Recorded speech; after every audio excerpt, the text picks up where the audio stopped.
Honorable Speaker of the House, Prime Minister, Leader, the Opposition, and all other members of the House, good afternoon. My name is Ngozi, and I am 7 years old. Thank you for letting us be the very first group of children in Jamaican history to stand here and present to you.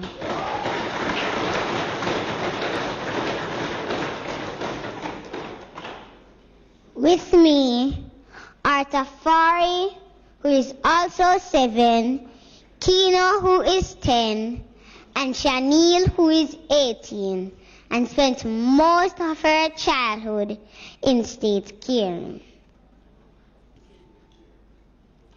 We are here today as advocates for a violence-free Jamaica. We love our country, but we hate the violence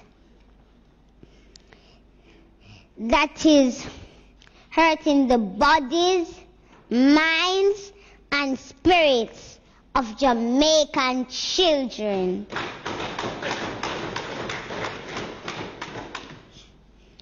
We hate the violence that is making children so afraid, the violence that is taking their lives. We are very concerned about what is happening to our children and what is happening into your children.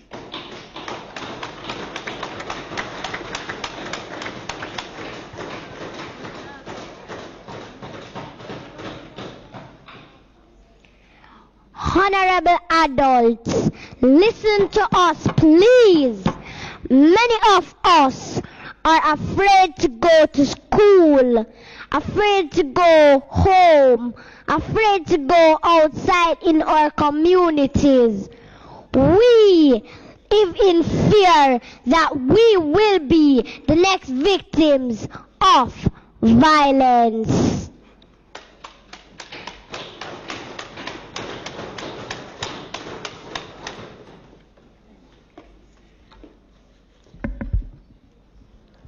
Ladies and gentlemen, our fear is based on the heartbreaking reality that many of us are being bullied, many of us are being beaten, many of us are being sexually and emotionally abused, and we are being murdered.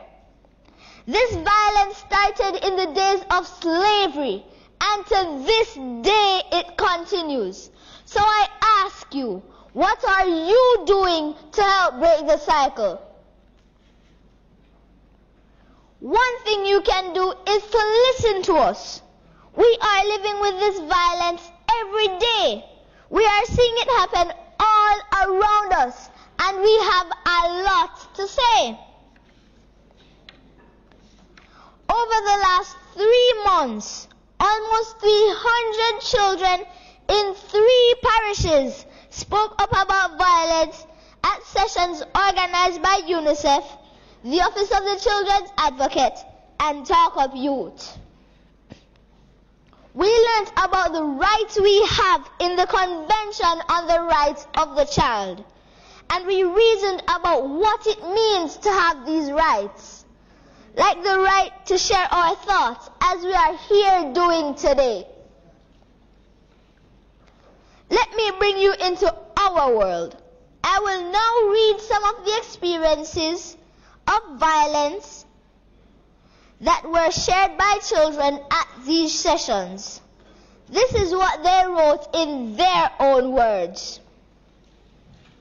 Number 1. Between the age of 5 to 10, I was exposed to physical abuse. It was a case where I had been beaten to the point where it felt like nothing to me. Her excuse for beating me so harshly was that she was trying to discipline me. but still it didn't cover up for her scars that are left from her gruesome disciplinary actions that are still haunting me today. Number 2, I have seen gunmen kill men. Number 3, I have been sexually abused by my father's friend. Number 4, I have seen parents verbally, emotionally, and physically abuse their child or children because of their reports. The children were told that they were worthless and would not turn out to be anything good in life. This left the children feeling unwanted, deserted, and some even started to feel suicidal. Number 6, my grandmother lives in a very bad community. Number 5, dear Prime Minister, where I live there are a lot of pedophiles, so I'm afraid of going to the shops when it's dark. Number 6, my grandmother lives in a very bad community, and sometimes I have to stay with her. Gunshots are fired very often. Most of the times it's with the intention of killing someone. Often shots are fired very close to her house. I have witnessed multiple drive-by shootings, stabbings, and people being killed at her doorstep. At my age, these things are very terrifying. These are only 6 of the hundreds of experiences that were shared by children just in the last 3 months. At every one of these sessions, most of the children had either experienced or witnessed violence. This means a lot of children in Jamaica are dealing with a lot of pain. Research from around the world shows that this kind of trauma can have negative effects on all aspects of a child's development, and it can have a lasting impact. Children who have been traumatized by violence have higher risks of school dropout, drug abuse, depression, diabetes, heart disease, and involvement with violence and crime. I don't want to live in a Jamaica where the children are so hurt by violence that they grow up to hurt themselves or to hurt other people. Do you?